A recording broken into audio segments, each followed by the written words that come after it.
ओम शांति ब्रह्मा बाबा जीवित चरित्र कंटिन्यू చేస్తున్నాం. भारत में ईश्वरीय विश्वविद्यालय की स्थापना परमपिता परमात्मा द्वारा स्थापित यह ईश्वरीय ज्ञान यज्ञ पाकिस्तान से भारत में कैसे स्थानांतरित हुआ, इसके बारे में एक विचित्र कहानी है. इस विषय में ब्रह्म कुमारी मनमोहिनी जी की निमित्त लिख वृत्तांत सुनाया है. పరంపిత పరమాత్మ ద్వారా స్థాపితం అయిన ఈశ్వరీయ జ్ఞాన యజ్ఞం పాకిస్తాన్ నుంచి భారతదేశంలో ఏ విధంగా ఆ స్థానంలో స్థాపితం అయింది, ఈ విచిత్రమైన కథను మన్మోహిని దీది ఎలా వినిపిస్తున్నారో చూద్దాం. मेरे लौकिक संबंधी जिसका बम्बई में तथा विदेशों में लाखों करोड़ों रुपयों का व्यवहार चलता था, चाहते थे किसी तरह हम पाकिस्तान छोड़कर भारत में आ जाएं. अतः उन्होंने इस उद्देश्य से कराची से हमें कई पत्र लिखे. इधर लोगों को ज्ञान सेवा भारत जाने के लिए हमें शिव बाबा का आदेश था मिल चुका था, परंतु साथ साथ बाबा यह भी कह करते थे ब्राह्मण लोग तो निमंत्रण पर तथा ईश्वरीय सेवा के लिए भी कहीं जा सकते हैं, यूं ही उसका कहीं जाने का कोई प्रयोजन नहीं होते. अब जब मुझे लौकिक संबंधियों से निमंत्रण तथा हवाई यात्रा का टिकट मिला तो बाबा का यज्ञ में कुछ अन्य दैवी बहनों के साथ मुंबई में गई. సో ఈ విధంగా మన్మోహిని దీది గారి లౌకిక సంబంధికులు బొంబాయి లేక వేరే విదేశాల నుంచి ఎంతో మంది, ఎవరి దగ్గరైతే లక్షలు కోట్ల వ్యాపారం నడిచేదో వారు కూడా కోరుకున్నారు పాకిస్తాన్ వదిలి భారతదేశానికి రావాలి అని. వారి ఉద్దేశం కరాచీ నుంచి బయటకి వచ్చేసేయాలి అనేది. మరి ఇక్కడ భారతదేశంలో శివ్ బాబా ఆదేశం అనుసారంగా ప్రతి ఒక్కరూ ఆటోమేటిక్ గా అయితే ఇక్కడికి వచ్చారు. బ్రాహ్మణులందరికీ నిమంత్రణ అయితే వచ్చింది, ఈశ్వరీ సేవ ఇక్కడి నుంచే కంటిన్యూ చేయాలనేది. మరి అదే విధంగా నా సంబంధికులు కూడా నిమంత్రణ ఇచ్చారు, నన్ను ఇక్కడికి రావడానికి ఎయిర్ టికెట్ కూడా పంపించారు. సో నేను ప్లస్ మిగతా సిస్టర్స్ అందరం బాంబేకి చేరుకున్నాం. लौकिक संबंधी हमारे स्वागत के लिए हवाई अड्डे पर आए हुए हैं. जैसे लोग किसी महात्मा के स्वागत के लिए फूल मालाएं लेते, वैसे प्रचलित रिवाज के अनुसार हमारे लौकिक संबंधी भी हमारे लिए फूल मालाएं लाए थे.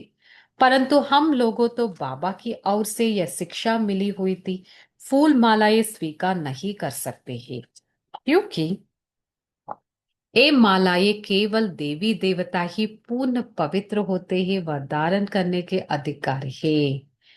సో నేను బాంబేకి చేరుకున్నాను. ఏ విధంగా నా లౌకిక సంబంధికులందరూ ఎయిర్పోర్ట్ కి వచ్చారు. ఒక మహాత్మా వస్తే ఎలా స్వాగతం చేస్తారో నేను వచ్చినప్పుడు కూడా అందరూ పూల మాలలు తీసుకొని వచ్చారు.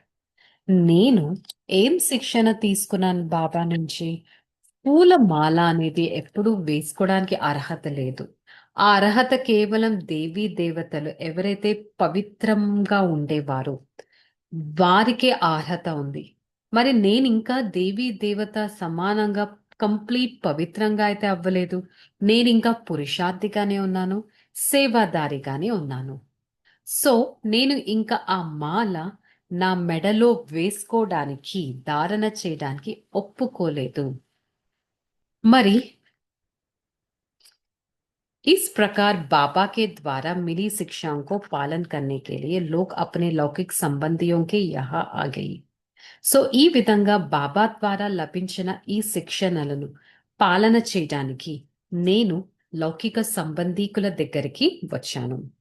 సో उन्होंने 2 कमरे हमारे आवास निवास के लिए ठीक ठाक कर दिया थे.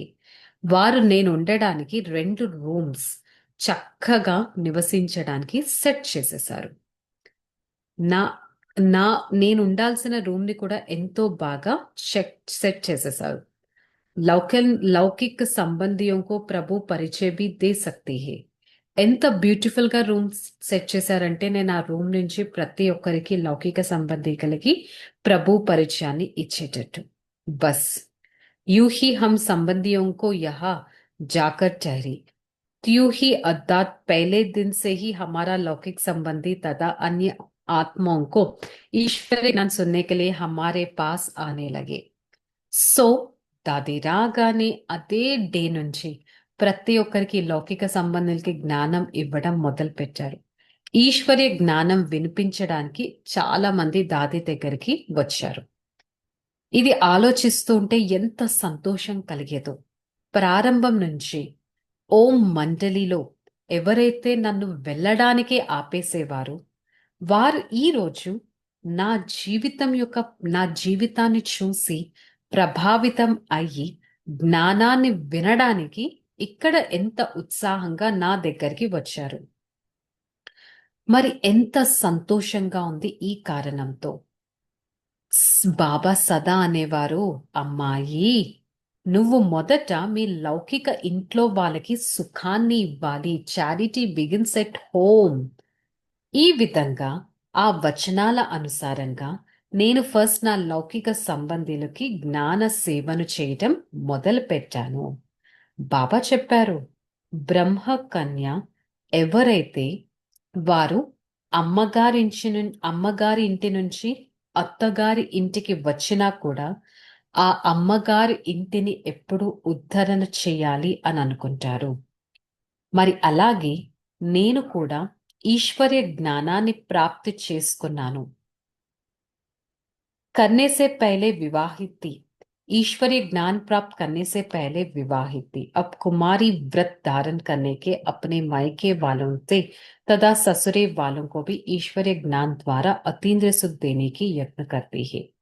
సో దాది జ్ఞానం తీసుకోక ముందే వివాహితులుగా ఉండేవారు కాబట్టి, కుమారి వ్రతాన్ని తీసుకున్నారు కాబట్టి, అమ్మగారింటి నుంచి అత్తగారింటి వరకు ప్రతి ఒక్కరికి ఈ ఈశ్వరే జ్ఞానం ద్వారా అతీంద్ర సుఖం ఇవ్వడానికి తోడ్పడ్డారు.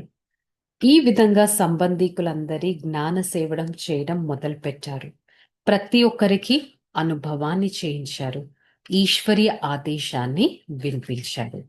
సో ఈ విధంగా దాది యజ్ఞ సేవను చేయడం మొదలు పెట్టారు. ఎలా యజ్ఞ సేవ ముందుకు వెళ్ళింది అనేది రేపు మనం తెలుసుకుందాం. ఓం శాంతి.